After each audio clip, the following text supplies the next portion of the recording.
Hey all, welcome to part 2 of day 11. If you haven't watched the part 1, make sure you watch the part 1 so that you should have a clarity about the set data type so you could understand set methods clearly. In day 11, we might have seen the exact differences between list and tuple, right?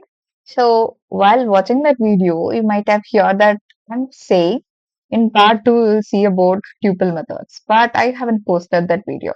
Instead, I have pinned the comment why.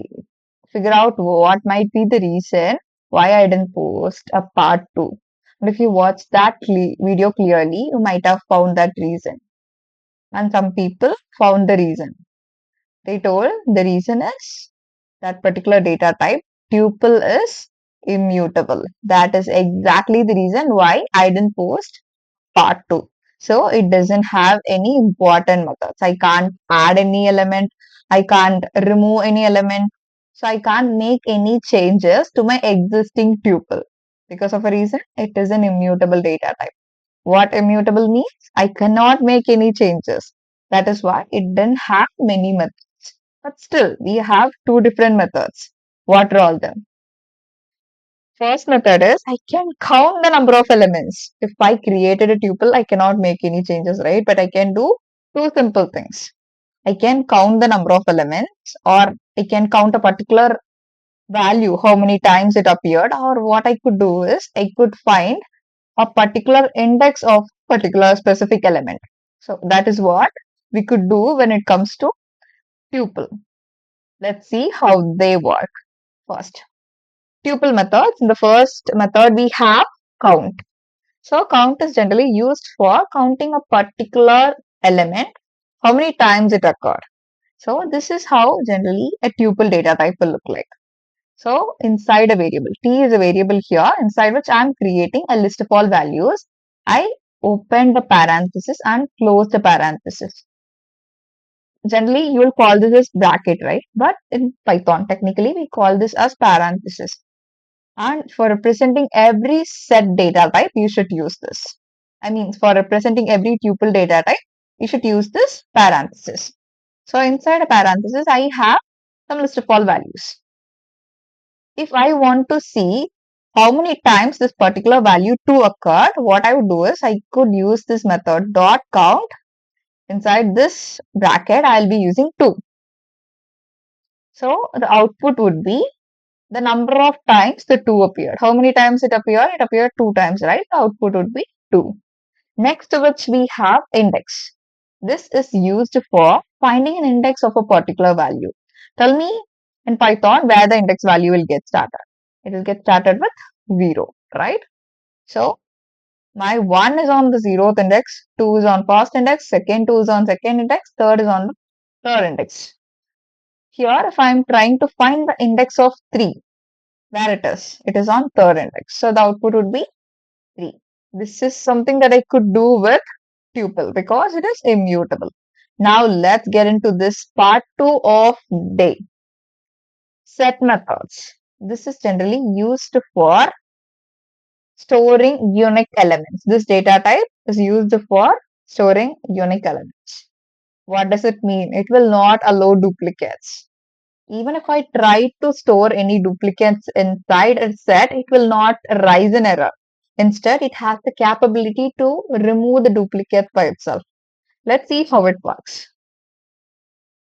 Before getting into any set, let's try to create a set and see how this uniqueness works. This is how my set data type will look like. Let me try to create a list of all values inside a set. I'm just printing this set. So in this set, I do not have any duplicates. So it will print it normally. If I have duplicates, what is duplicates when it comes to data type in Python? If I have a same exact value more than one, it is called as duplicates.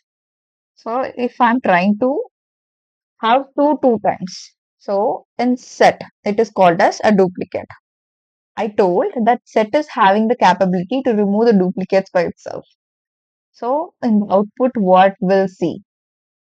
We'll have 1, 2, 3, and will not have two times as the output. Yeah, that is what I said. So generally, set is having the capability to remove duplicates by itself. That's how it works. Now let's get into the first method of set, adding an element. That is called as add set method. First, I'm creating a set inside which I have elements like 1 and 2. Next to which I'm trying to add a particular element 3. So for that, I'll be using a syntax, variable name, yes, dot add of 3.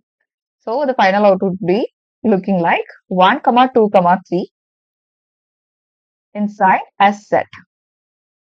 This is how an add set method works. It is used for adding a specific element, not more than one element.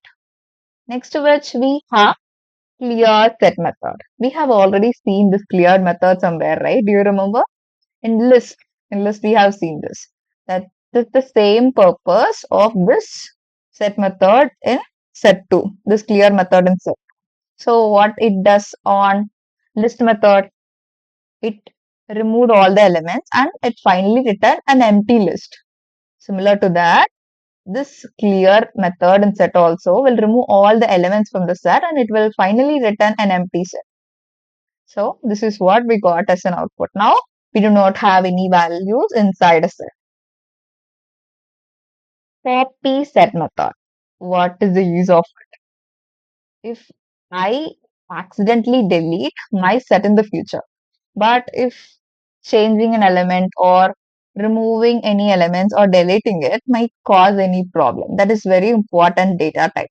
In that scenario, to avoid that problems, what I can do is I can just create a copy of the same set and store that inside another variable. Even if I do accidentally make any changes or if I accidentally delete it and I want the same set back, I can just go and access the copy of that particular set. How I can do that? This is how. First, I'm creating a set. And the split is optional. This is something that I have added because I want to show how first my set is going to look like. Next, I'm just copying that particular set inside another variable by using the syntax. First, I'm creating another variable, copy s, which is equal to s dot copy. Now the values inside this set is getting copied inside this copy s. So inside copy s, now we have these elements of set. So now for this both sets, for inside S and also inside copy S, I'll be having these three elements 1, 2 and 3. So whenever I miss this set, what I can do is I can access this copy of set.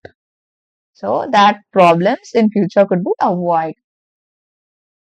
Next to which we have difference set method. What this name explains about the set method. It is used for finding the difference between these two sets. Specifically, look into this syntax clearly.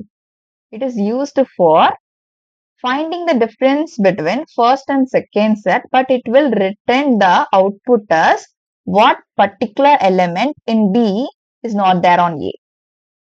So 4 is the element that is not there on A. That is what B dot difference A means.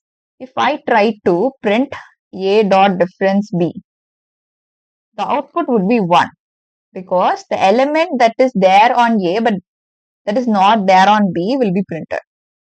That is how difference set method works.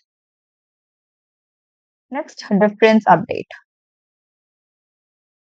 So difference update is specifically used for finding an intersection of element and removing that element, intersected element, and printing the remaining elements. So in these two sets, first I have a set that I created, inside which I have 1, 2, 3 and 4. Next to which I'm trying to update it by a dot difference update and I'm trying to add another set. This is 2, 3 and in these two sets I'm trying to apply this difference update set method. What is the use of this method? It will remove the common elements and it will print the remaining elements that are unique. So 1 and 4 are the unique elements that I have in A. So the output is 1, 4. Discard set method. It is used for removing a particular element. If I have these three elements in my set, 1, 2 and 3. if I want to remove 3 or 2 or 1, what I can do is I can use a syntax. The variable name, yes, dot, discard of a particular element that I want to remove. That is what I will be mentioning inside this. So 2 is the element that I want to remove. So I have added 2 inside this. So the output would be 1 comma 3. Output. In this output, the 2 element got removed. Intersection. I believe you all studied the concept of intersection at your schools, maybe on your 8th standard or your 9th or at least at your 10th standard. So what is the use of intersection? It will return the common elements of both sets. So here I am having two sets. In first set I have 1, 2 and 3. In second set I have 2, 3 and 4. In these two sets, what are all the common elements? 2 and 3 are the common elements. So the output would be 2 and 3. Next, we have intersection update. So it is exactly similar to how intersection works. So in this particular first set that I've created, I have elements like 1, 2, and 3. Next, I'm trying to use this set method a dot intersection update of another set 2, 3, 4. So what is happening here? It is finding the intersection of both the sets. What is the common elements that we have in both the sets? 2 and 3. So that is the output that we is disjoint. Generally, what is the meaning of disjoint? Both the elements are not connected. That is what you could have as an understanding. Okay. So here in the first set I have values as 1 and 2. And in the second set I have values as 2, 4. So here what I am trying to do is to read the description, you could get clarity on how this is disjoint work. It will return true if set have no common elements. Here I have 2 as a common element. So as I have common elements, it is not is disjoint. Disjoint means it should not have connections, but it has connections. 2 is common in both. But that is the reason why I got false as an output. Instead, if I have 3 here, we do not have any common elements. So disjoint is working perfectly. So the output would be true. Yes. Next, we have is subset. What is the meaning of subset? If I have set of all elements, inside which I have another set. If I have 4 elements and I have another set which has 2 elements and the same element which I had in 4 elements is there on the 2 elements that is inside that set. That is called as subset. That small set that is inside another set is called subset. So here, I'm trying to check. The first set is a subset of second set that I called inside is subset. So this is the first set I created, 1, 5. Next, I'm using the syntax is subset inside which I'm having another set 1, 2, 3. So in this 1, 5, I do not have 5 on the second set. So this is not a subset. So the output would be false. Instead, if I have the same exact elements that I have in second set, it would return true as an output. Next, superset. It is exactly opposite to subset. So the elements that we had here will be on the right side and the elements that we had on the right side will be on the left side. I mean, the concept is interchanging likewise. Don't get confused with that. So superset will check if I have all the elements. See, I have 1, 2, 3 on first right. Next to which, I mean, after the superset, I have 1, 2, and 6. Look at the description to get a clarity on this. So this is particularly used for checking if the set contains all elements of another set, which means these elements are present on the first set. This is what I'm trying to check. So, do we have all the elements? No, right? 6 is not there. So, if I have 6 here, 6 is not there. But if I add 6 here, what it means? The element that is on the second set is now on the first set, all the elements. So, now this is becoming a superset. The output would be true. This is how superset works. Next, we have pop. Pop is generally used for removing a random element. So if I use pop here, it will remove any of the elements. So here the output is something The element that got removed is printed here. So if I try to print the remaining set values that I have, other than removed elements will get printed. I didn't add yes, that's why. Yeah. So the element 10 got removed and finally the remaining elements is getting printed. Next to which we have remove. So discord is not the right thing. Yeah. Remove.